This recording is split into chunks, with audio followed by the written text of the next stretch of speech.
Thank you all for being here. I'm really happy to be back again. I really enjoyed it last time. I went and told a bunch of people how great it was. And again, I appreciate you all and what you do for our students.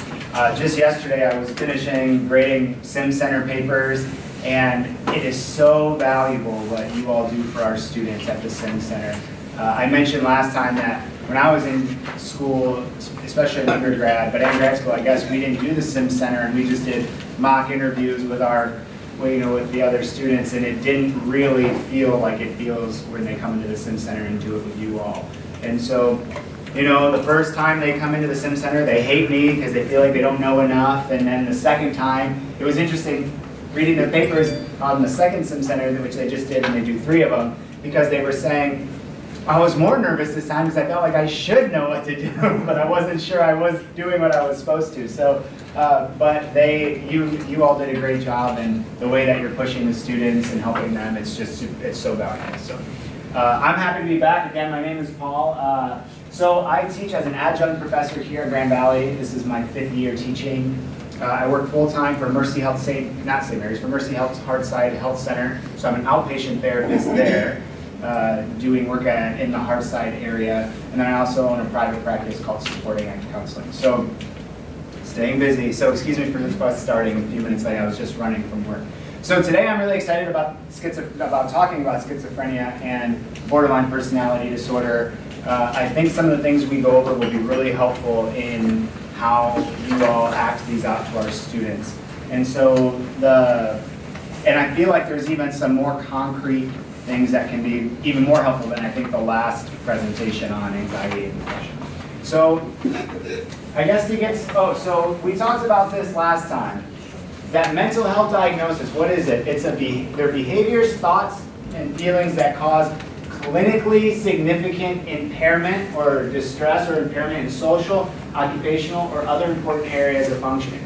So we had this discussion last time where a few people were saying, well, geez, that sounds like me, all of these things with anxiety and depression, right? I remember that we were talking about, that sounds like me, it sounds like my wife or my husband. Yes, it can be, but also remember, we're looking at things that are causing clinically significant distress or impairment, okay? So, a lot of people have anxiety or depression or have different kinds of issues that could fall within the parameters of mental health diagnoses, but the thing is how strong is it affecting their lives? And it doesn't mean that they don't have anxiety and that anxiety doesn't bother them, doesn't make it not valid, but maybe people have anxiety, but they get up every day, they go to work, they're living their life kind of normally, right? We have some people who have maybe a little bit of depression, so they do a little bit of counseling and maybe they're on medication and they live life normally. Some people will be on medication their whole lives, some people will be on it for a short amount of time. Before I was working at Mercy Health, I was working for Bethany Christian Services, and I was in a residential group home for refugee minors, teenage boys from Central America and Mexico. So they had tons of trauma from living in Central America as well as the journey here. And a lot of times they'd have nightmares, they'd be having a lot of depression, anxiety, traumatic reminders, things like that. But they'd be in counseling with me for a year or so, get on medications, and after a while we could start weaning them off those meds, and they were fine. A couple years later, I've seen a few for maintenance sessions. They've come back and they said, Paul, I'm really struggling with some stuff. Could we meet again? We meet for a few months, and they kind of go on their way. And that might be the pattern of their life, but where they come in and out of counseling. But overall, they're doing well. So this is the one thing we want to keep in mind. Life does have its ups and downs. That was what came up last time. But is it really affecting their life? If you're so depressed you can't get out of bed, then that's an issue, right? That's affecting your life. I know people, I work with people, and I know people who use heroin on Friday nights once a week, and that's it. And although we wouldn't consider that to be great or healthy or where we would want someone to be, it's potentially not really affecting their life. They're doing something illegal, so we have to be mindful of that, but it's not affecting their job, it's not affecting their family, it's not affecting their lives. They just, use it on weekends. And so, again, if they want help quitting that, then we can help them with that in counseling. But it's not really in a clinical kind of way. I may not diagnose them with a heroin addiction because they're not really at that point where it's causing clinically significant distress or impairment. So today, oh, and then we also talked about how we diagnose. So it's a series of narrowing, widening, and narrowing. So, and I talked about the DSM, which is kind of our Bible for diagnosing. And I pull it, you see I have it all tabbed out. I pull this out all the time. Most times I make a diagnosis just to look over the criteria. And so we talked about this being like when you go to a physical therapist, if you have an issue with your shoulder, you know, they have you go, okay, bend it this way, and which one hurts? Okay, this hurts. Then bend it this way, and they're kind of figuring out which muscle in there is the issue, and then they give you stretches or exercises to work on that muscle. That's what we're doing when we're diagnosing. I'm looking at, okay, you have depression, but is it also mixed in with this thing? How often is it? Are they separate? And we're kind of teasing it out.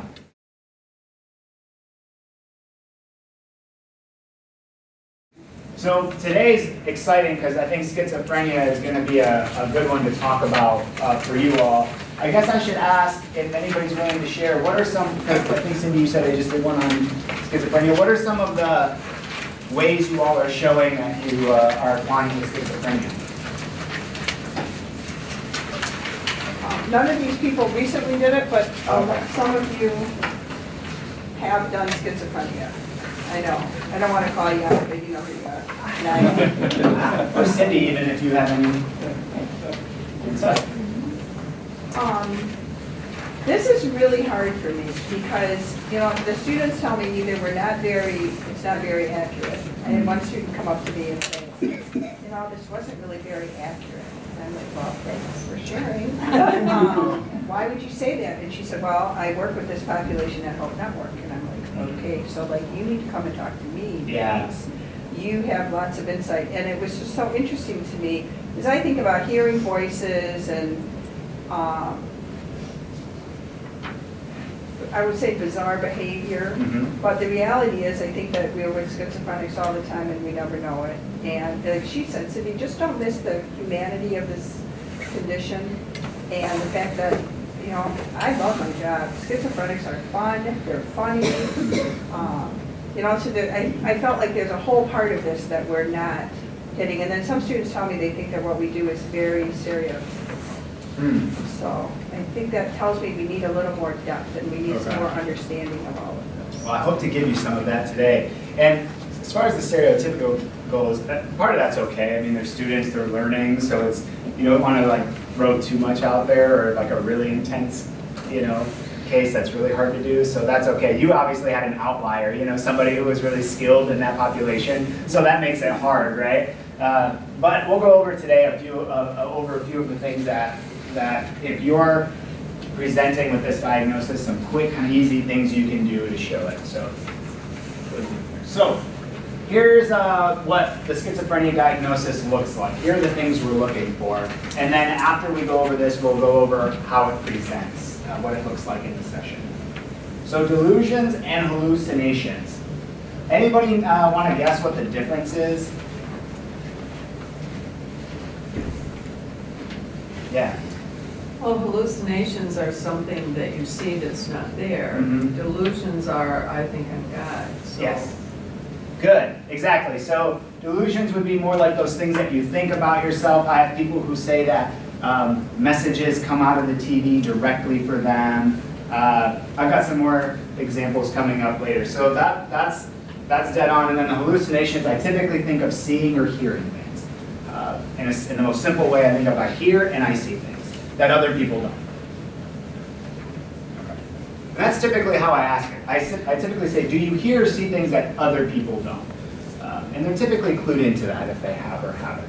Some people don't know, and if they're that far along in the illness or they're that untreated or they're that unaware, then that might be the case that they don't know. But a lot of times they do know, or people will say they see shadows across their, you know, or above across their face and then it's gone. So they kind of know that this thing isn't there, but they saw it. Okay. All right, disorganized speech, or frequent derailment or incoherence. So we're going to look at a video of this in a few minutes. Kind of a disorganized speech, just it's essentially it's very difficult to understand. And this could, well, we'll talk about it, but this is a way that you could really show students this diagnosis. And so you'll see people jump around, they skip around, they say things that don't make sense, they make up words, and I have a video we'll watch in a minute about that. Grossly disorganized or catatonic behavior, this has to do with how your body moves. And so some people you'll see a lot of like rigidity and stiffness, or they'll go to shake your hand, but then they won't, they'll pull their hand back, or they'll go to shake your hand when you're never in a moment where you would have shaken their hand. And so, again, these two we'll see a good example in a minute. And then negative symptoms, we just say diminished emotional expression. So we have flat affect or blunted affect. Those are when you see people who have no facial expression. You wouldn't see them looking like they're happy. They may not look like they're sad. They may talk about really deep things, and like they could talk about, like I've had clients, because I see this with people who have trauma, so I've had clients talk about, you know, seeing their families raped and killed in front of them, just no emotional expression. No tears, no anger, just, and then this happened, and then this happened, just nothing. And so that clues us in, could be trauma, but also schizophrenia is a big one where we see that a lot. So I'll show you two examples of these. So this first one is the disorganized speech. The third type of symptom that may be present is disorganization of thought and speech. So that the thoughts are Is that loud enough? disconnected, and when a person speaks, there's either a great deal of tangential, circumstantial, rambling kinds of lack of connectedness of one thought to the other. Like in the daytime, when I be outside in the sun, I used to show my friends things that they hadn't seen before, like the halo. See, like the halo, when I was 19, when I was preaching, I had my trial sermon, I used to see a little light over my shadow on the ground in the daytime. And then now, ever since then, it's like the light coming falling down over my body, around my shadow. It's over my body, around my shadow, and I see the light, which is your halo, I mean your aura. And that's why everybody can't see that. But if you see, you got something to do with drugs too, we say. And now I don't know what for real. I know what I see, but I don't know if for real or not. And so that's why you say people are different. It's like that anointing. Like see, like sometimes when I come outside, I can see when I look at the tree, the wind starts blowing. But we know we get oxygen from the plants, and we get them carbon dioxide. And so it's the wind usually blows sometimes, but it don't blow all the time. Like when I'm in the house a long time, it blows real strong. Okay, so that was, okay, so what was he talking about? Yeah. I kind of was following. Right, so there's... Is that a bad sign? Yes. Here's my card. So there is somewhat of an order to it, like a timeline or chronological order, but it's also very tangential. Right? It's like grasping for straws here. It's like it's all over the place. But they might say, well, I go inside and then this happened. So you want to, I mean, there could be other, you know, someone could have ADHD. I mean, they could have, what's another one where they're really tangential? Or like you pull out here a little bit of, not that he was necessarily seeing things, but they could in that too. He's talking about the halo kind of weird stuff, right? So that's a great example. And that's kind of a way that when you're talking with students in the Sim Center, that really tangential, kind of all over the place, not coherent, but not really, right? Coherent words, you're making full sentences. There could be a storyline that you follow, but it really is all over the place. So that's what we would talk about when we are talking about disorganized speech. Now we'll look at a video on the disorganized or catatonic behavior. Catatonia. Catatonia is a state of increased muscle tone and rest, which is abolished by voluntary activities and therefore distinguished from extrapyramidal side effects. In these clips, you'll see a variety of forms of catatonia demonstrated by a role player being examined by a psychiatrist. This clip shows force grasping, where a patient is unable to comply with instructions to resist a preferred handshake. Characteristically, the interviewer has difficulty getting his hand away. Move your arms around a little bit. Is that okay? Okay. Just leave go. Just relax a second.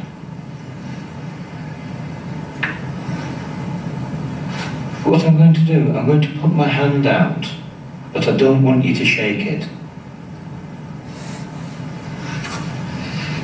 Okay, okay, leave go.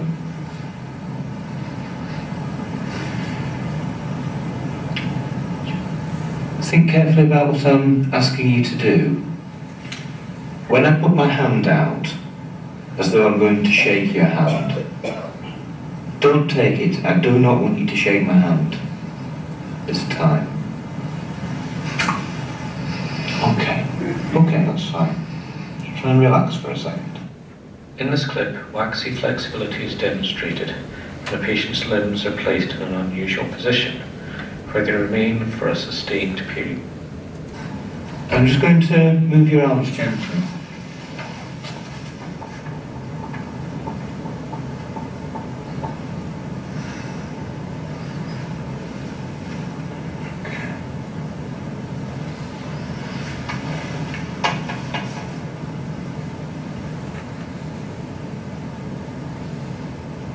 You said that you feel that there's something not quite right. You're having some difficulty explaining that.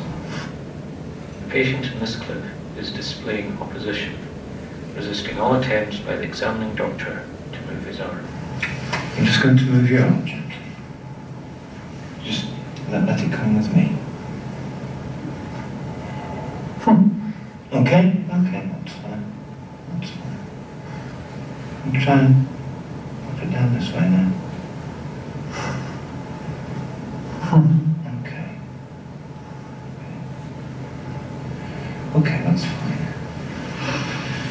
A more intense form of opposition is negativism, where the patient actively resists all attempts to make contact, and also, in this clip, displays aversion by turning away from the examining doctor. Why did you just shake my hand? Okay.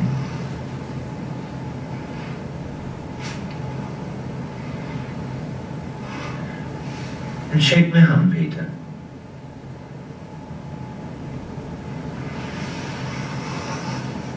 Okay, we'll leave that for now. Okay. So, those are some kind of clear examples of what those look like. Which of those is, I guess, with the catatonic behavior, that last video we watched, what are some of those that you could maybe do with the students? Forced grasping. Yeah, forced grasping, kind of holding on, right, and sticking with it, yeah. Yeah. Yeah, that's okay. Any other? What else? What was that? Turn away. Yeah, turn away. Yeah, if they go to shake your hand, you could like turn away. Yeah, what was yours back there? That's what I was. Yeah. Also, you could do some just kind of, if you're sitting there, just some kind of like odd movements, and then freeze those positions. Like it could be just, and you just kind of freeze that, or one arm up like he kind of did, and one arm back, you know. In my practices, I don't really see, I think just in the nature of the work I do, people have already been treated by the time they come to me, so I rarely see people like this in treatment. They're typically, they're on medication and stuff. But, and in this video, it was actually an actor playing the client. They did a great job. I think in the beginning, the guy said it was a role play. But yeah, he did a really good job. So, but we do a case where it's a person is picked up by the police for hanging out, the police were called because there was some guy exhibiting some kind of bizarre behavior, hanging out at the playground at an elementary school. Mm-hmm. And so I think some of that, in that case, would probably be appropriate. He probably hasn't had a lot of treatment, at least recently, and you know, where if we do a 19-year-old in college exhibiting some early signs, and maybe they're not, you don't see all of that. Yeah, and that's prime time age right there, so that'd be a great time to do it. And you could even do something around that playground, similar to what the guy was saying in the first clip. I saw the aura and then the wind in the trees. I mean, it could be something about that playground, and you know, that's really disorganized speech. So. Question. Yeah. The actor spoke in none of those scenarios. Was he instructed not to, or is this pretty typical of someone in a situation like that where they're so focused on whatever wherever they are, they don't speak resistance, they don't say anything or act like they're struggling or groan or no verbal. That's a great question. They may have just done that for the video. The one that showed the aversion, where he was like, that one I could see someone being, especially in that one, less talkative. But a lot of times I'll hear people talk, but if they're that catatonic, it won't be coherent. That's bad. I mean, that's really catatonic behavior. When you're at that point, yeah, yeah, because I remember one time I was working in Muskegon at their CMH out there, and there was a guy, one of our clients in the hospital, and he was very catatonic, like laying in the hospital bed like a board, just stiff as can be with his arms kind of like this, and wasn't really saying much. But they will, and but like I said, if they do, if they're at this point, a lot of times they're not always making sense. But it could be. Medication or no? Could be medication. We always want to be checking about medication. We always want to be checking about head injuries. You know, like the one if someone's outside on a playground, or we've had people, a lot of times like we'll see people who have been to the ER because they went in because they were, you know, maybe they were drunk and they fell and hit their head. So those are things that we always got to be kind of screening for. Like if I have someone who's 47 and has never had mental health issues before, and then they come to me and they have some of this stuff, I'm gonna ask some more questions because I'm thinking like maybe did a traumatic event happen? Did a traumatic brain injury happen? Was there a stroke? Was there other things that would be causing some of these symptoms? Not that you couldn't get schizophrenia at 47, it's not super cool. But yeah, medications always, because you never know people, you know, and if people, you know, there are people who doctor shop and do different things to get meds, so, or substances, that's the other big one. That's always a big one, right? If people are using drugs and alcohol. Didn't I mention that last time? We talked about Charlie Sheen, right? Didn't I bring that up last time? How people were all like, he's bipolar and all this stuff. I was like, he's a crack, you know, he has a crack addiction and he's coming down from being high all the time on these drugs. So that probably had a big factor in why he was acting the way he was acting. So yeah, drugs and alcohol, and that actually makes it really hard for us to diagnose. Some of the clients I work with have never, I met with a guy on Friday, and he's kind of one of these weekend binge guys. He says him and his friends will go through 2 to 3 gallons of alcohol a weekend, and just like mounds of cocaine. He said I work to use on the weekends, and for 30 years he's been doing that. And he works all week, goes to work, you know, but it's really starting to affect his health and his family. So when we went back to that first slide, the clinically significant impact on his life, he still gets up and works every day, but it's affecting his family, it's affecting his health, it's affecting money, like he wants to buy a house and he can't buy a house, so we start looking at some of those things. But with people like that, it's hard to know what things are from drug and alcohol use or just how they are. And if I'm working with people who have been on drugs and alcohol their whole life, it's really hard to figure that out. So a lot of times I'll ask, before you started using, how depressed were you, or what kind of, or how anxious were you? But it's hard. And one of the things that all of these say in almost every one, I think, of these diagnoses says the disturbance is not better explained by another mental disorder or from, you know, drug and alcohol use. And so, or yeah, there's like a bunch of disorders it could be. So it does make it kind of tricky diagnosing people. So Paul, you hear people talk about self-medicating. Oh, yeah. So how do you distinguish, I mean when you say that, what kind of issues did you have before? Do people can they even know if it is something that they're self-medicating and they don't even really realize they're doing that? Yeah, so a lot of times they know they're self-medicating because when they were teenagers or early 20s, they had all this depression and all this anxiety, and they'll say things like, that's why I started drinking so much, or that's why I started using so much. But they don't connect those dots. They might now. A lot of them will say, well, they may not connect. They have found something that works. It doesn't work in the best way other things could work, but it works. And so what we're trying to do is, a lot of times, even just getting people on medications makes a huge difference in decreasing their substance use, because that depression, if that depression can go down, then the desire to drink can also go down. Not necessarily, if you have 30 years of addiction, that's a hard battle to fight, but yeah, I mean, a lot of people will tell me I'm self-medicating because I have these other problems. I work with tons of homeless people. And so they're just like, I'm depressed. Wouldn't you be depressed? And I was like, yeah, I would be depressed, you know? So they don't have anything to do all day and they don't feel like they're useful or they're doing, or they're contributing, and so they drink. Okay, so also for schizophrenia, for a significant portion of the time since the onset of the disturbance, level of functioning in one or more major areas such as work and personal relationships, self-care is below the average prior to the onset. So this kind of back to that, these areas are worse since the issue started, since the symptoms started. Persists at least 6 months. That could be important in your cases that you do, that if you say this has been happening for more than 6 months, right? If someone said 2 months, then, you know, it doesn't mean it's not, but that could be a good clue in for students. Because these that I'm writing here come right out of the book. So if students hear that and they see, oh, this has been happening for 8 months, they may clue into it. Must include 1 month of the symptoms, or less if treated. So they may be treated with medication. And criteria A were, this was all criteria A. Yeah.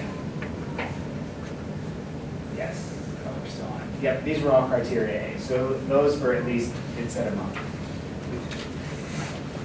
Okay. Okay, not because of another diagnosis like schizoaffective or bipolar with psychotic features. I mentioned last time that when we talk about depression, one of the questions I ask is, okay, someone will say they're depressed, but they're also hearing and seeing things. What I need to know, so this is like the physical therapist part where I'm trying to figure it out. Do your depression and these hallucinations and delusions exist outside of each other, like separate, or do they only exist together?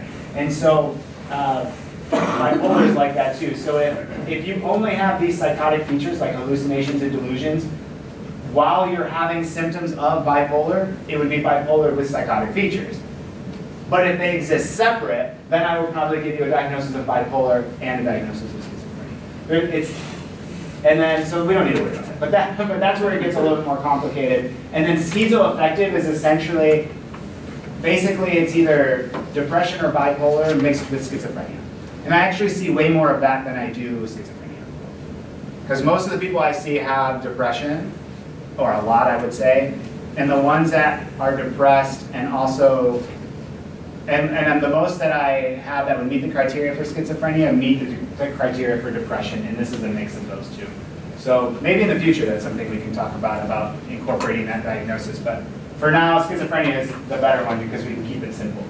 So then it's not caused by a substance. We already talked about that. Okay, so I can give you some examples of some things I've seen. So some hallucinations, examples from my clients is that I have a lot of clients that like, I see people following me, figures, shadows, I hear voices. I've had someone in the session say, I'm hearing voices, and I said, tell me what they're saying, and they're telling me not to trust you. And so I heard that back in, I think, January. I heard from a woman who has, and she has a lot going on, but she's also agoraphobic, so she doesn't want to come into the sessions. It's like very hard for her to come in. She has a lot of anxiety about getting out of her house. But I just said, what are the voices telling you? I mean, they're hearing them, they you know, and so I try not to make it as if the voices are real, but they are really hearing them, so I can ask what they're saying. I also want to be careful to make sure they're not saying anything like hurt somebody or something, because then I have to make sure that the person is protected. You probably, most of the students should be saying to you at the beginning, everything we talk about is confidential unless you're going to hurt yourself or someone else. I have to keep you safe and I have to keep them safe. So if I have someone tell me that the voices are telling me to kill myself, I got to make sure they're safe. If they're telling me the voices are telling me to kill someone else, I got to make sure that person is safe. The voices are telling them to kill me, then I'm getting out of my office. I don't have a panic button, but I think they're going to give me one because you never know. A lot of times, so this is a really good way right here to show students like that you may have schizophrenia. This, like, a lot of times I have clients looking over my shoulder. It's like they're looking at something. And they're not just like staring off necessarily, they could be, but it's almost like they're like following something going on. So that could be a good one to do with clients or with the students. I have clients look out the window and seem to focus on things that aren't there. The only issue is my office looks like right over Wealthy Street and right over an intersection. So there's tons of cars going by, so it's kind of hard to know. So with some clients, I close the blinds because then I can get a better idea of like following their eyes and different things.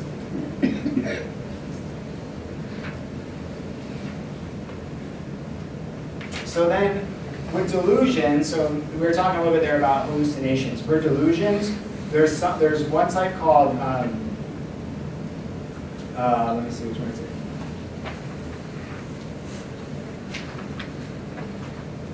Oh yeah, so some delusions are like the person believes that he or she is being tormented, followed, tricked, spied on, ridiculed. That's kind of one. Kind of that like being persecuted. That's what they're called, persecuted delusions. The other one is called referential delusions.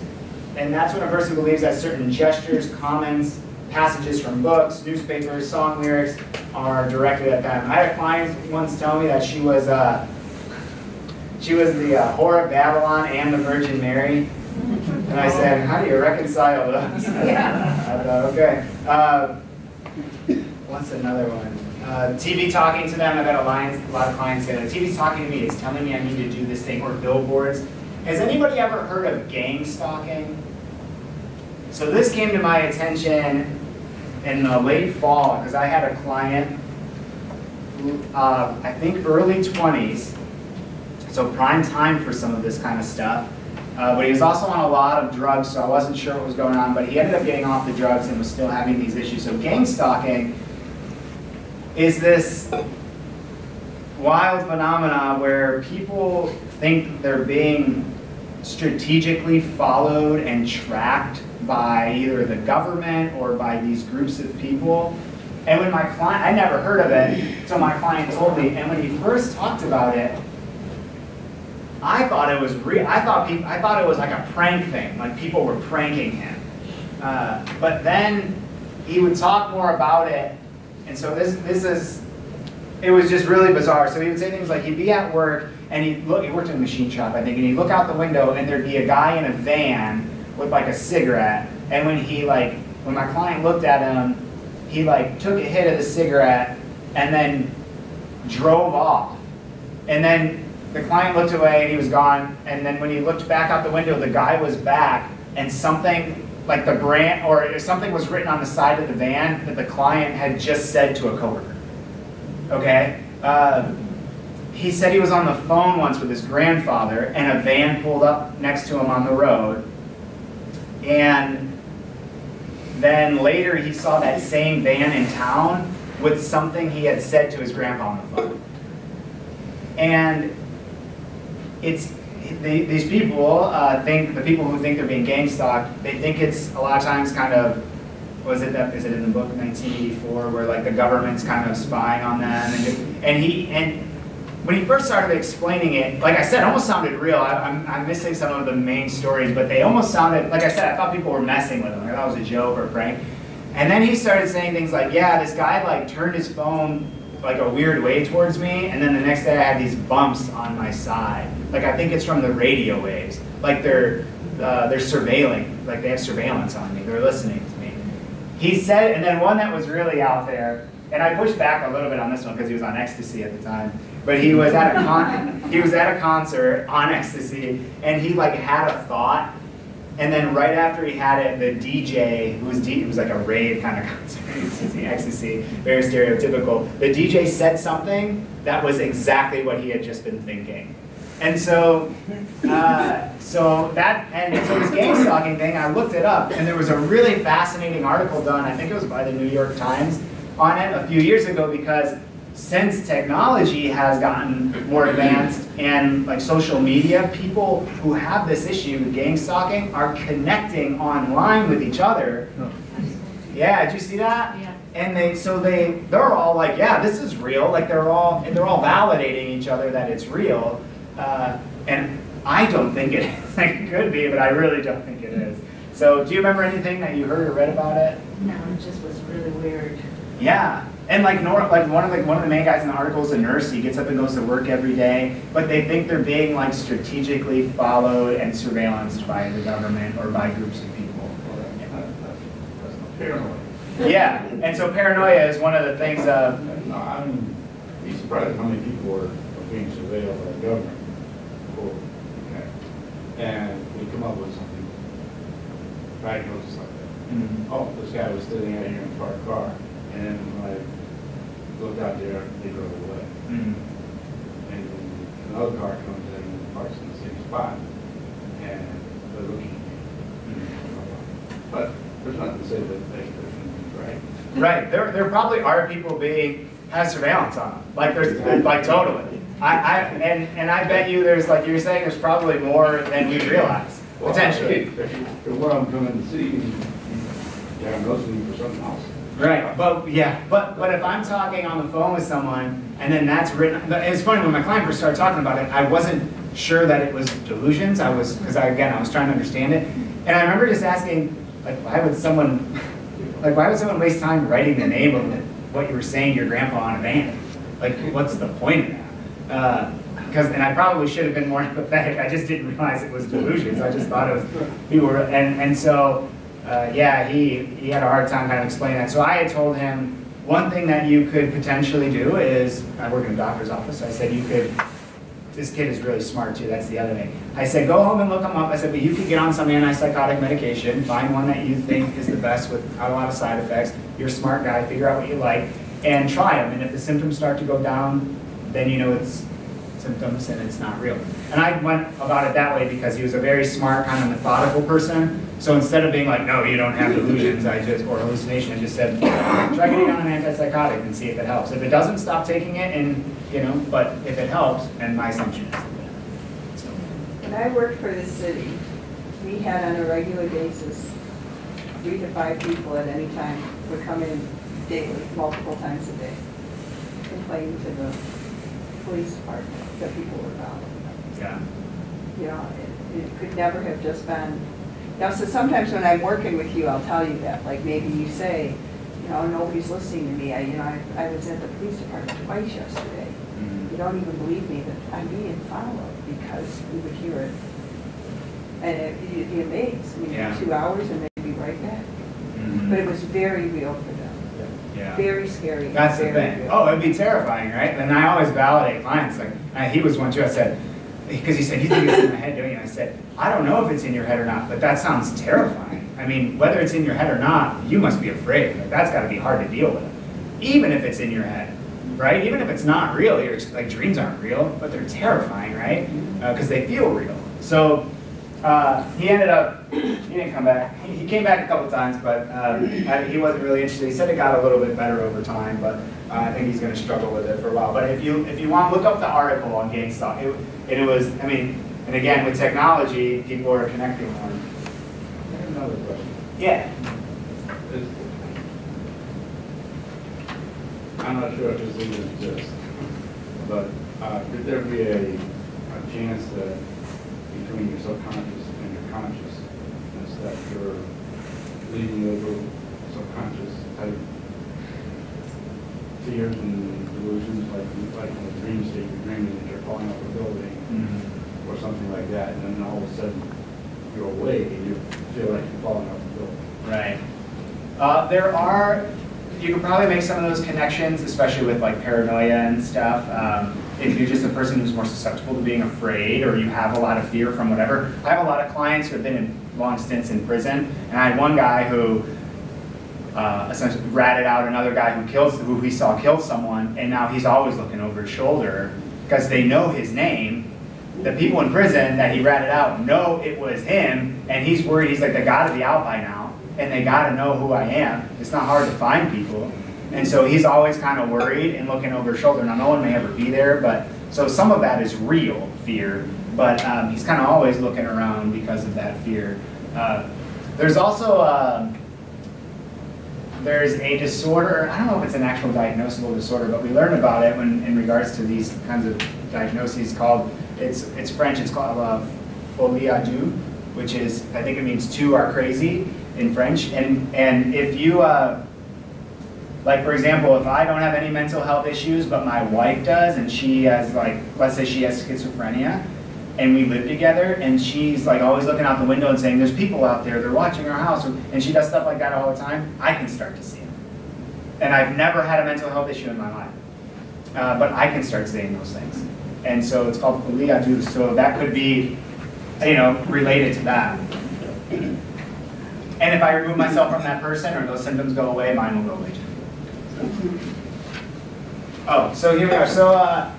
So again, well, saying things that are not, or saying things that are incoherent. So again, something you could be using with students. Word salad is repeating things another person says back to them, or mixing things up that have been said, that they said in weird ways. Appear to be speaking with non-existent entities. Sometimes people will just be like, shut up, you know, keep talking, you know, who are you talking to, you know? So stuff like that. Again, the abnormal movements. So those are all things that you all can use. So we did this last time, and so one thing that I liked that people said was, what's a takeaway that you can remember as an SP doing this? I realized that, you know, anytime you go to a training, it's hard to retain a lot of information that comes out, but what's one thing you'll remember about schizophrenia that you can portray to the students? So maybe get in groups of just a few people around you, and we'll just give like 3 minutes maybe, or five minutes. We'll, 4:35, we'll come back. All right, we'll bring it back in. Yeah. I want to make sure I leave enough time for our next disorder, which is borderline personality disorder. Anybody want to share a takeaway that they had? Remember? Yeah. The one thing that I noticed in some of the work that I have done in my life is that people would laugh a lot too. Yeah. And so, you know, they might be, there's one individual that he might be talking nonsensical things, and then all of a sudden he would just break out and laugh, lean over, slap his leg, really get into the laughter, and then that would stop, and he'd turn back, and he'd be back to talking to somebody that wasn't there. But it was like whatever somebody was saying to him was a joke or something really funny, and that he would react to. But there was a lot, with him anyway, there was a lot of laughter going on. That's a great example. So sometimes it's not just that flat affect, but it could be laughing, or it could be responding oppositely to how someone, so again, it could be someone tells a traumatic story and then they're like laughing all the time too. But that, yeah, that's a great point to bring up about laughing. The delusions sound like, if you've ever seen anybody with dementia with Lewy bodies, they, you know, start seeing things, you know, that aren't there. People. Yeah, that's a great great point. The idea of delusions too could be really helpful in these by just I don't know what all the examples are and what all the scenarios are, but just thinking that you're someone, whether it's someone important or even that I've been told to do this. Now we do want to be culturally sensitive too. That's another thing that DSM talks a lot about too. And I mean also, we're in West Michigan, right? So faith's a big thing too. So some people might say God has told me to do this thing or called me to this thing, so we want to be sensitive to those things too.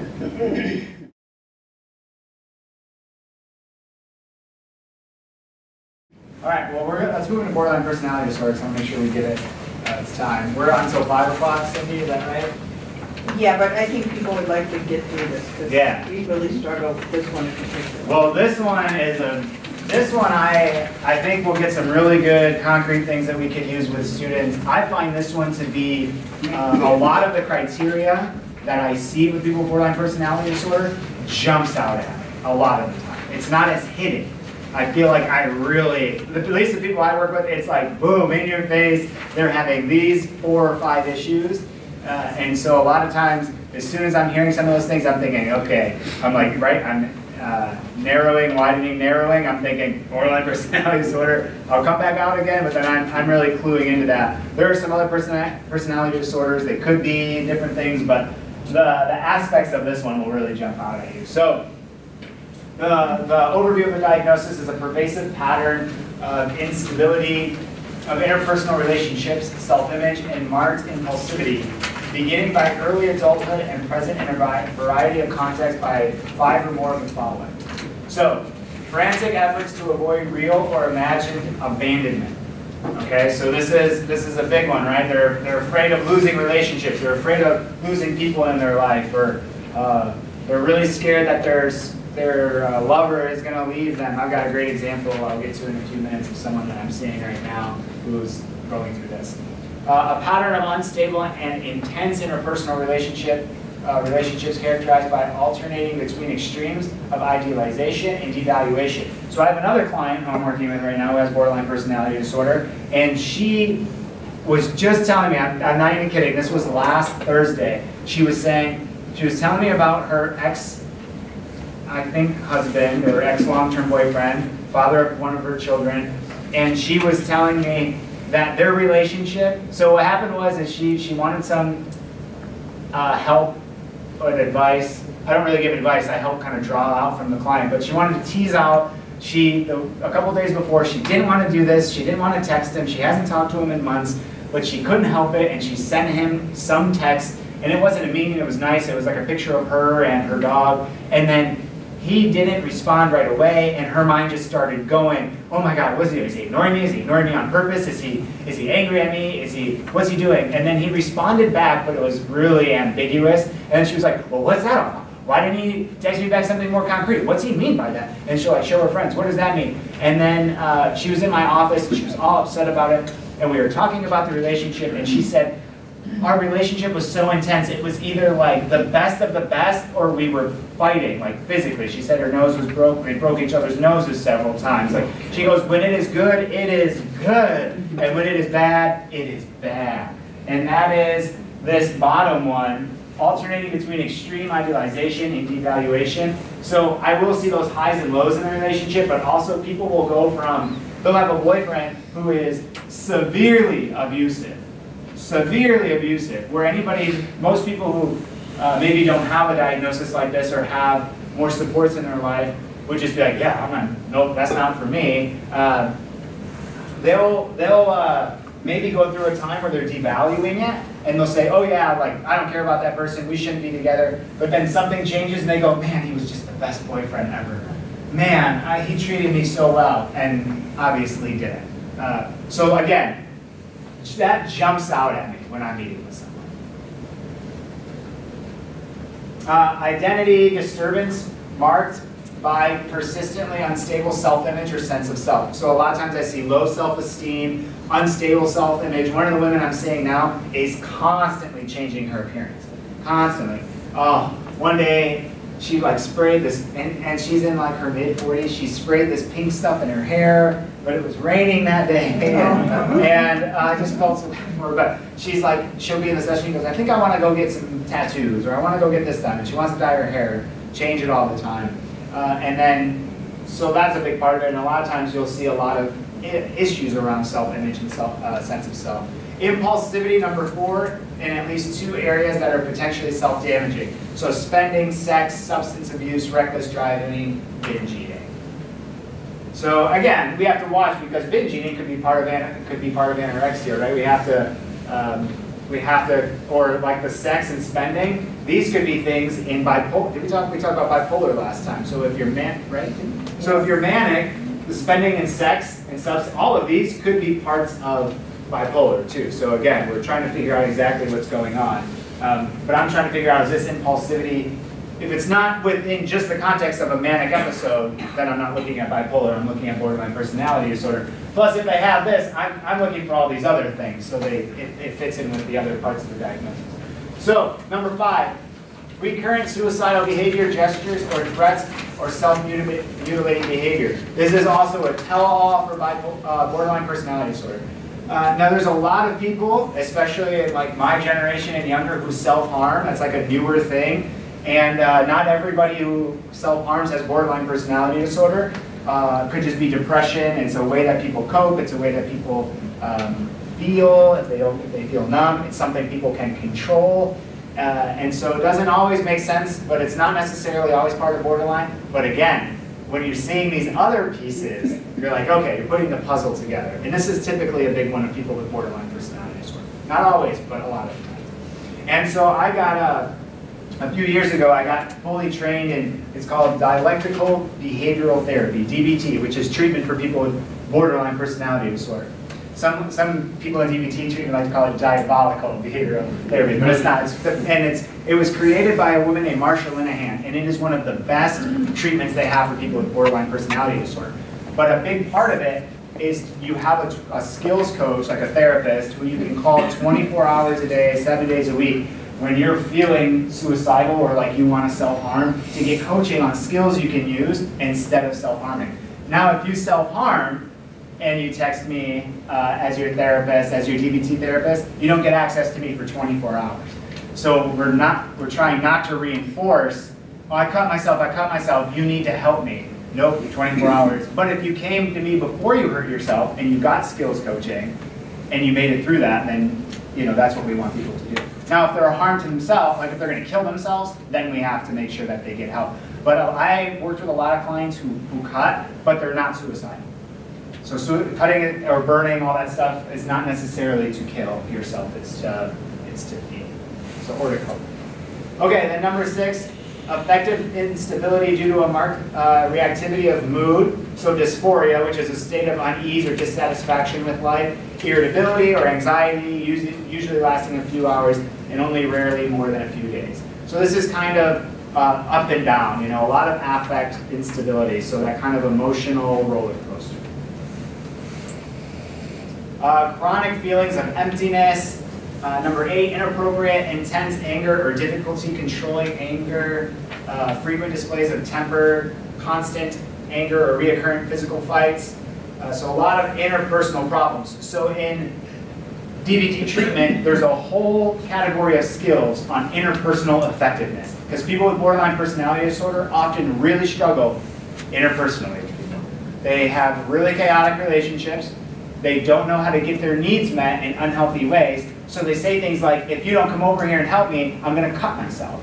Well, they're trying to get their needs met. They're just not doing it in a very healthy way. And so part of it is teaching how to do that in a healthy way. Because they end up having a lot of these interpersonal problems. And then transient stress-related paranoid ideation or severe dissociative symptoms. So I'll give an example of this, because that might sound a little bit about like stuff in schizophrenia. But some of like the delusional thinking we've talked about, so like for example, delusional paranoia would be, you believe the government has bugged your house and they're following you, okay? But when we look at paranoid ideation, that's more like, you see two people talking in the hallway and you think they're talking about you, okay? So that's more paranoid ideation. You see the difference between that and the other one from schizophrenia? Right, so, oh, Cindy was over there in the back talking with her group during the break. She must have been talking about how bad my presentation is, right? That's something with someone with borderline personality disorder may think. Okay? And what was how did paranoia display schizophrenic? So it would be more like the government's bugged me and they're shooting rays into my side and now I have all these bumps. Or yeah, the TV's telling me that I'm the new Messiah and I need to be born again. And I can do that by using drugs again. That example you just gave, so in some of that instance actually harming themselves, but then at the same time saying it's the government's doing it? I mean, that... I don't think he was harming himself. I don't know. I think he just had a rash or something. Or he was imagining, or he was... Imagining. Yeah, it wasn't really there. Or maybe he had, like, maybe he got a bump on his skin or something just from his belt irritated his side or something. But he thought, oh, it must have been from when they were shooting me with those rays, when that van was sitting out at my work, when he turned his cigarette this way. Do you see men with borderline personality? Yes. Less so than women. And there's different theories on that. One is that men would be more likely to get diagnosed with narcissistic personality disorder or antisocial personality disorder. I've also, I don't know if I mentioned this last time, but you have antisocial personality disorder. Think of like what you would think of a sociopath, right? Like maybe, what was his name? I always want to say Ted Kaczynski, but it's not his name. The other Ted Bundy. Yeah. Just watched a Netflix documentary on him. So that would potentially someone like that, serial killers kind of stuff. And then you have narcissistic personality disorder. I don't mean to get political, but there's political people who potentially display with some of those things. And so and that's the one where narcissistic personality disorder is more of like an inflated self-esteem or self-view of yourself. And so the joke is, what's the difference? How do you get one diagnosis versus the other? They said the color of your collar, whether you're blue collar or white collar. So if you're white collar, you're more likely to get a narcissistic personality disorder diagnosis. If you're blue collar, more likely to get antisocial. So I think there's probably more men than we know that have borderline personality disorder, but they may be diagnosed with other stuff. But there still seems to be less than women. That's a great question. This probably doesn't have anything to do with how we portray schizophrenia. Why is it onset at late teens, early 20s? And is it, or I think you said that? It is, yeah. That's it's funny. When you're a social worker, you do some really funny things. And my wife, when she started getting into her late 20s, I think she was 28, and I wrote on her birthday card, "Congratulations, your risk of getting schizophrenia has dropped by 30%. And she's in social work, so she thought it was funny. I know, when you two social workers in one house, it's a mess. But our pillow talk, you don't even want to know. So the brain is not fully developed until around age 25, and so women's brains develop earlier than men's, and so I think men it's around age 25. That's one of the reasons the drinking age is 21, because if you were to drink younger, you can stunt the growth of the brain. And the part of the brain that helps us make good decisions is the part right in front. It's called the prefrontal cortex. And when we drink, that's the first part that goes offline. That's why if you drink and if you get drunk or use drugs, you make choices you wouldn't typically make because that part of the brain's offline.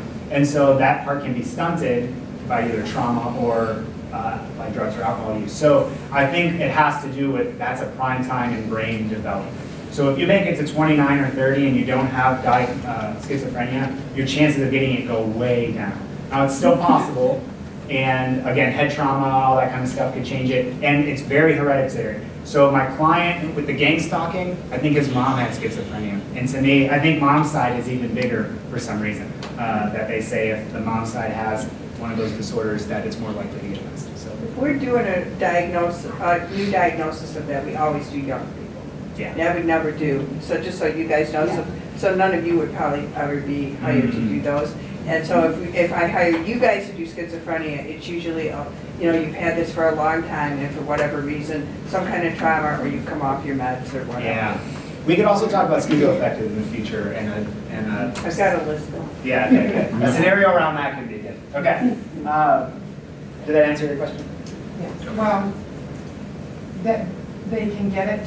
I mean, that answers why they don't get it after a certain age, but because the developing brain is more prone to be at risk for all mental disorders?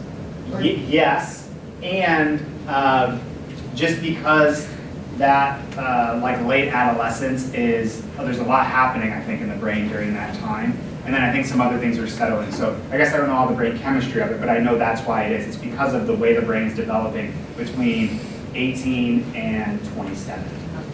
But this is when I teach on brain science, and when I do my presentations at different places like I do here, one of the things I talk about is, when you're young, you make really dumb choices.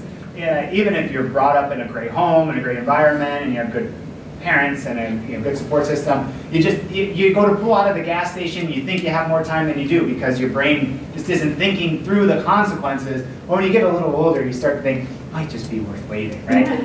but teenagers don't necessarily have that foresight. And then when I was working with people with trauma, childhood trauma can really stunt the development of the brain, especially the prefrontal cortex. And so people with trauma, like I was working with teenagers, would make a lot of really bad choices because they have to kind of develop that part of the brain even more, which it can heal, it just takes time. Okay. One more question. Yeah. Schizophrenia, does schizophrenics ever recover? It's typically an illness for life. Symptomology can come and go in waves and be better or worse, but from my understanding, it's not really one that you would lose, like that would go away. I could be wrong about that, but that's not my understanding. People typically on medications or, again, it comes in a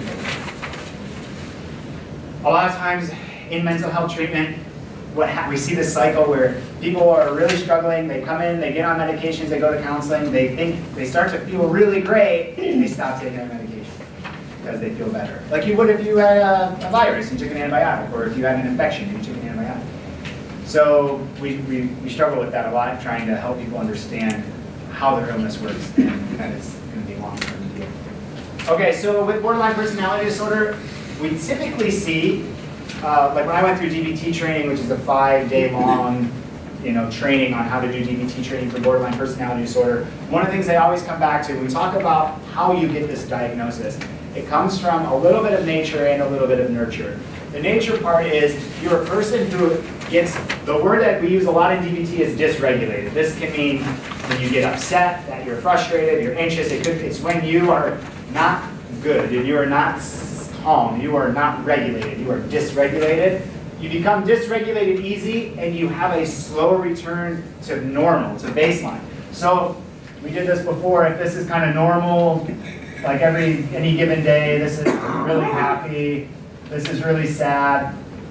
Maybe something will happen in my life and I dip down a little, but I come back up and days are kind of, mostly in the middle. Something great happens and, I'm up here and then I come down. Or like just in one day in general, like something really bad might happen to me and, or something really happy will kind of spike and then I'll just kind of come back down from it and kind of go on my way. People with borderline personality disorder, they'll like drop down quick, and that return to normal is a lot slower than most people, okay? So that's like the genetic or biological aspect of people with this disorder, is that they are more likely to get dysregulated, and the return to baseline is slow. But the nurturing aspect is growing up in an invalidating environment. When I talk to people about parenting, or when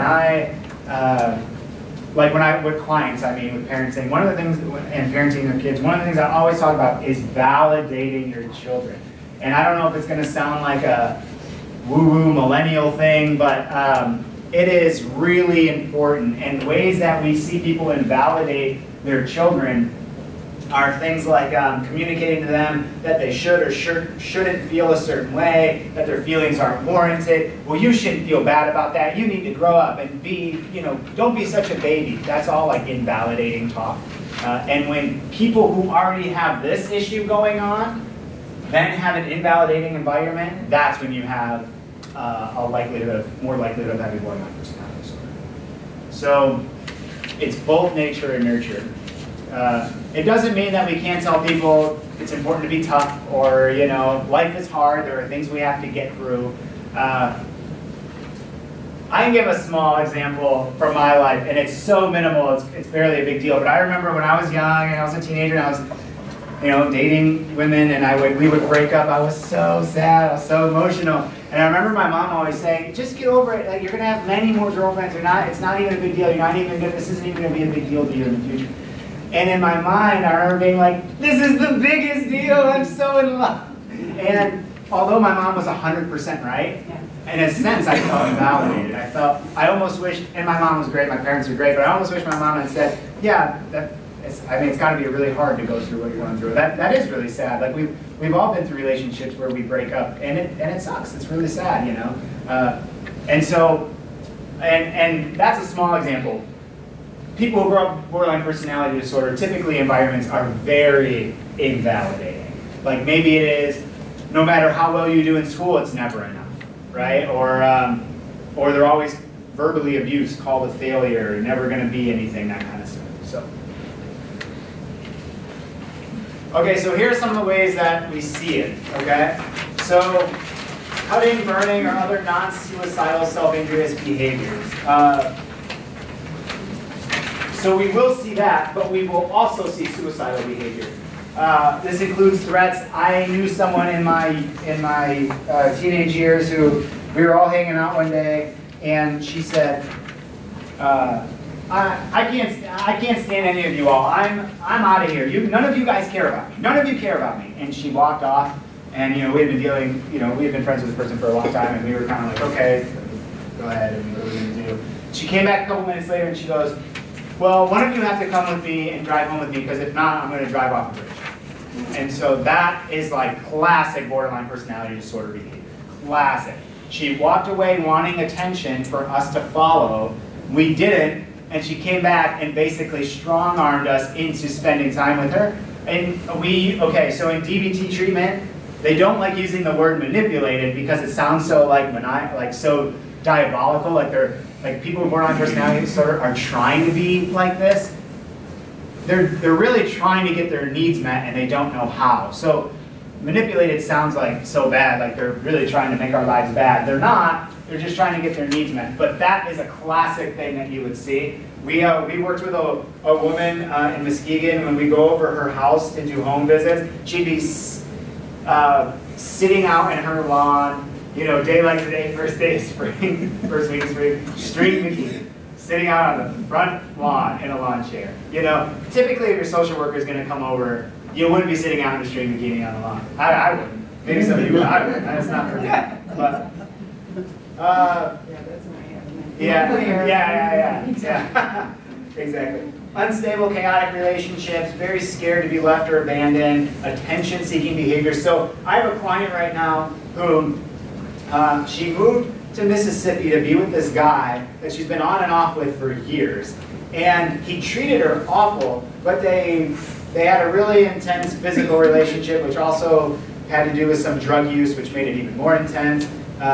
And at the time, he was cheating on her, and she knew it, but she was almost like, I don't mind being the mistress, she said. Like, she was making it sound like something from like a old, I don't know, like Pride and Prejudice or something like, oh, I was the mistress. And, I didn't mind. Well, he kicked her out. She was at the bus, this all happened like a couple months ago. She was at the bus station in Mississippi waiting to come back to Michigan. She got robbed at the bus station down there. She ended up getting back here, but was heartbroken. And the first time I saw her was like a week or two after this happened. And she was heartbroken. Like she would never get over it. And she was still calling him and texting him. And we worked through a ton of how to get through this kind of relationship. After that, she was still sending him money, like wiring money down there to him, because there was and then she was so jealous. She was like, they're down there, he's with this other woman now, and they're having fun. You know, if he asked me to go down, I probably would. I just can't. I mean, and you're just thinking, yeah, a lot of things. And I don't want to say that on camera, but you're thinking all these things, and I mean, that is just, when she started describing the situation to me, that stuff jumped out at me. Personality disorder. There's some others it could be, but that one really jumped out.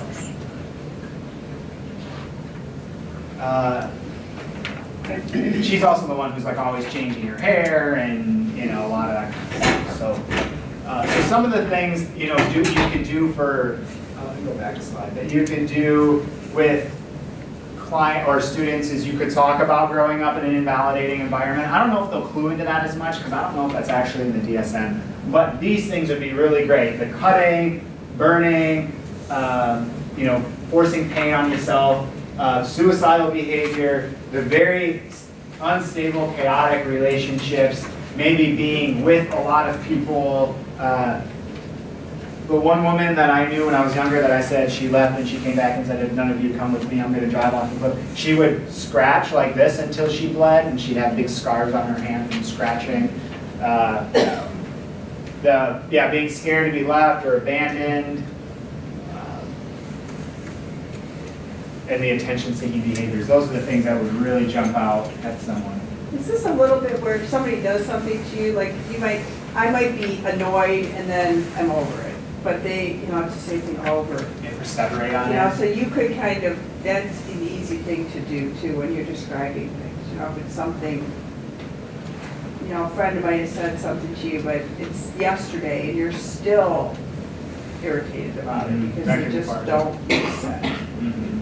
Or I know she's talking with all those other people about that paranoid thing, or talking with all those other people about it. You know? And some of us do that anyway, you know. But again, we're looking at the context, but we're putting all these puzzle pieces together, you know. If someone has some of like catty behavior or drama stuff, I mean, I assume it's borderline personality disorder, but they're typically going to have some of the other stuff. Yeah. I'm just curious. Somebody could come to a counseling session, say first appointment type of thing, and they could be borderline, but they could present themselves in a way that you wouldn't know it.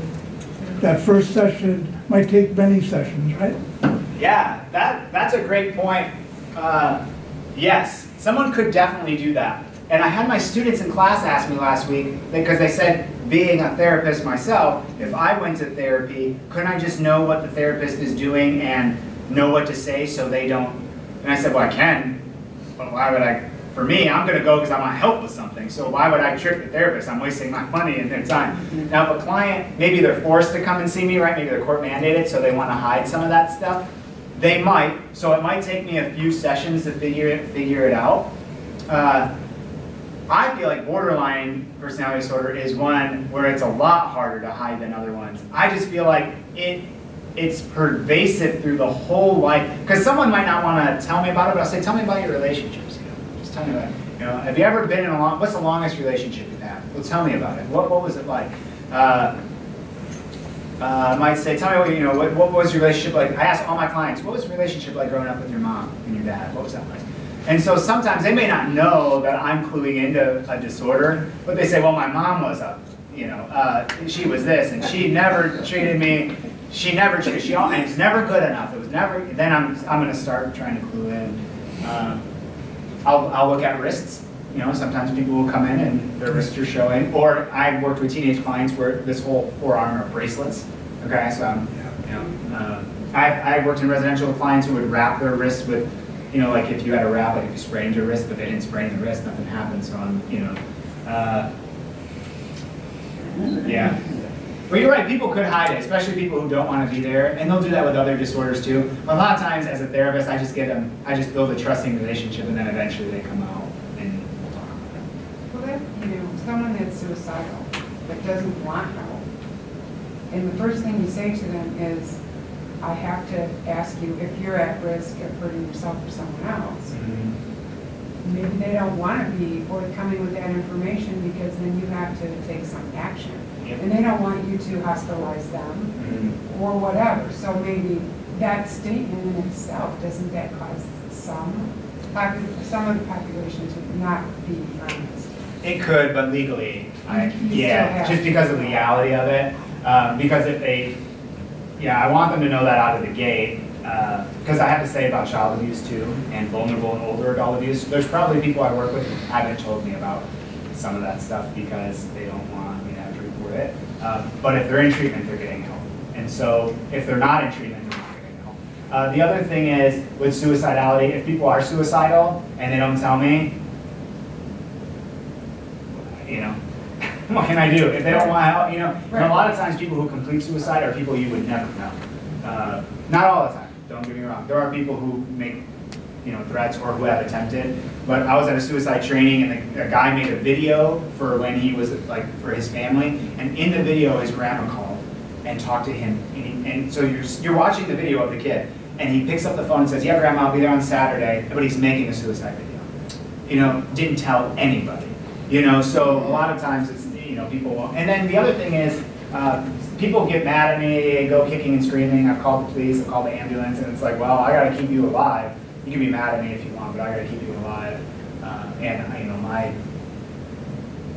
It's on the line for me too. I don't mean that in like a selfish way, but my career, so I have to protect them, I have to protect myself. And so maybe there are people that wouldn't tell you, but a lot of times, again, like his question, if you ask the right questions, you can kind of figure it out. And people who are, like I said, if people are really going to do it and they don't want you to know, they're not going to tell you and they're going to do it. But people who are toying with it, you'll pick out things like they're depressed. You'll pick out things like they're starting to give things away. You start to clue into some of those things. But I see your point. It's like you're telling if you tell me you're going to commit suicide, I have to tell on you. Then maybe they won't. But I get the legality of it. It weighs in, I guess. Yeah, right here. You had mentioned earlier that this cutting and burning and stuff is sort of a new thing. I think it's been around. I don't remember in high school anybody doing it. Yeah.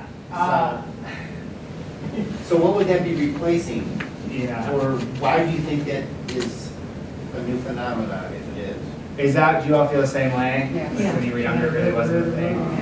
never. I mean, I remember a kid in school that he was open about it.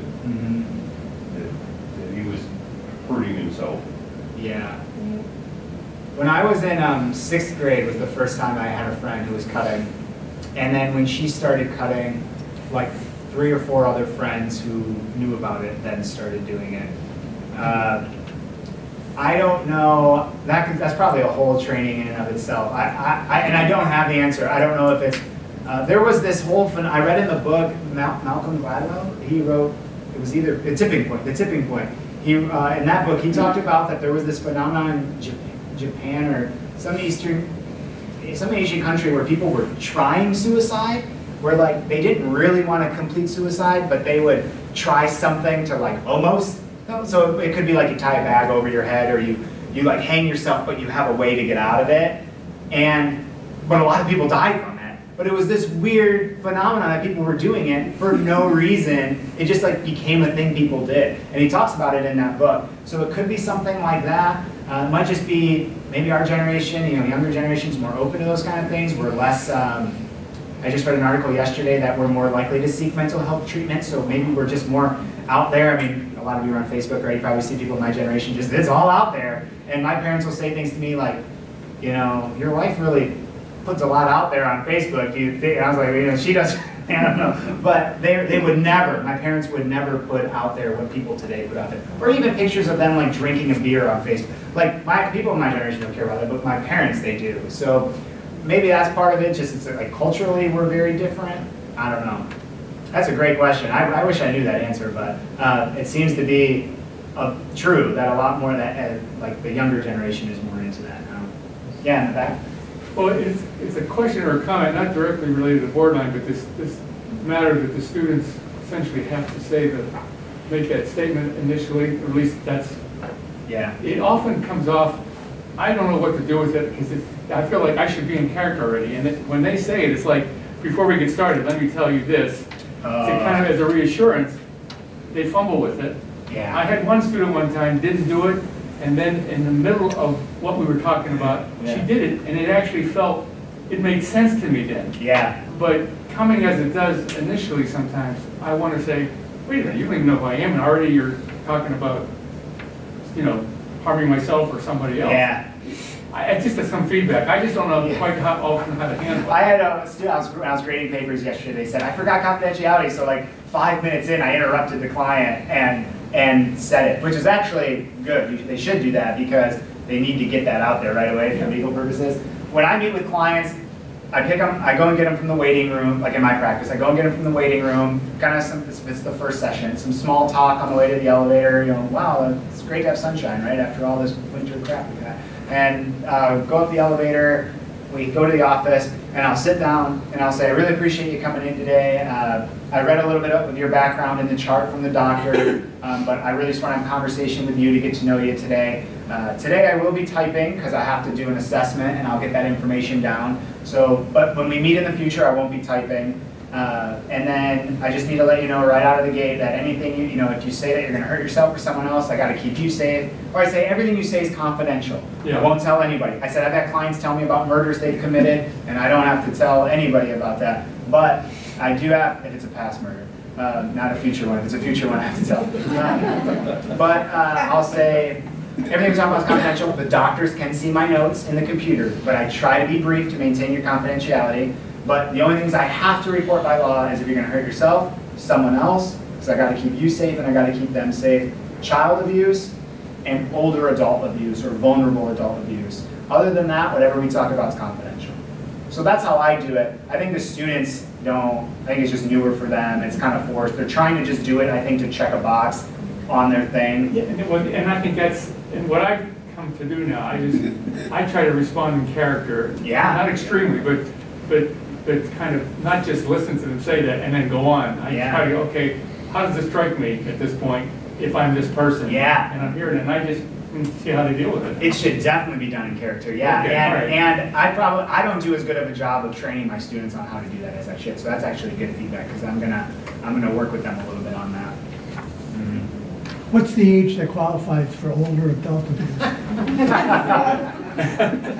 What do you want it to be? I don't know. Is there one? typically, I don't even know if there's an age. That's why I follow up with vulnerable adult youth. So I say both, because I used to just say older adult, and people kind of had an idea of what that meant, you know.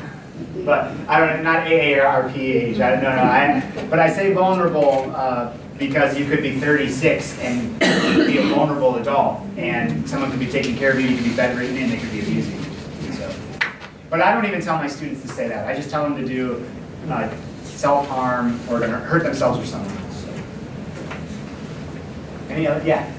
I just want to go back and say something about older adults and schizophrenia and playing that role, just to remind people that I used to work in mental health for a lot of years, and there are so many older adults who have been schizophrenic since they were 17 or 18, who were living at Kalamazoo Regional Psychiatric Hospital and came back here and live in foster care homes and have not had very nice lives. And I think that people in this room would be great being able to portray somebody of that age who's had a very long history of schizophrenia and mental health and living in places that were not their choice and having years worth of medication that has really messed them up big time. The ones from back then, Absolutely, and many are homeless and families have abandoned them and they've never been able to work, and on and on and on. And I think that's a really rich background to be able to share with young students, because they may or may not work with these folks, but I did, and I know that they're likely to need help. Absolutely. They used to put you, have you ever been to that psych hospital? Oh, it's archaic. Yes, yeah, and they used to just put people, you know, on meds and be like drooling in the corner, you know, and so really sad. And so when I worked in Muskegon, what we did is we worked with people who were pervasively mentally ill, but try to keep them in the community versus psych hospitals. But yeah, that's a great point about that population, that age. Yeah. The other thing about schizophrenia that can be difficult is, especially when I have people with paranoia. I remember working with them, and I would ask them a lot of questions, and they would be like, "Why do you?" It would make them more paranoid, right? Someone's like almost interviewing them, like they would. And so that's another thing you can with students, if they're, you know, you could say like, "Well, why do you want to know?" Or "Why are you asking so many questions?" You know, that kind of. And hopefully they're asking you open-ended questions, which will make it feel a lot less like an interrogation or an interview, not closed-ended, which just give kind of one-word answers. I love at the end of all the interviews, no matter what happens, you turn it back on the student and ask them how it went. And if they say, "How'd it go?" and you go, "How do you think it went?" I love that. That's a great open-ended question, and it puts the ball in their court first. I think you all do a great job. Any other? Thank you for staying late. I appreciate it. That's all I have. The last slide was a takeaway about we talked about it a lot. I have business cards for my private practice up here if you're interested. My contact. They're there. So thank you all for being here. I appreciate your. Well, thank you.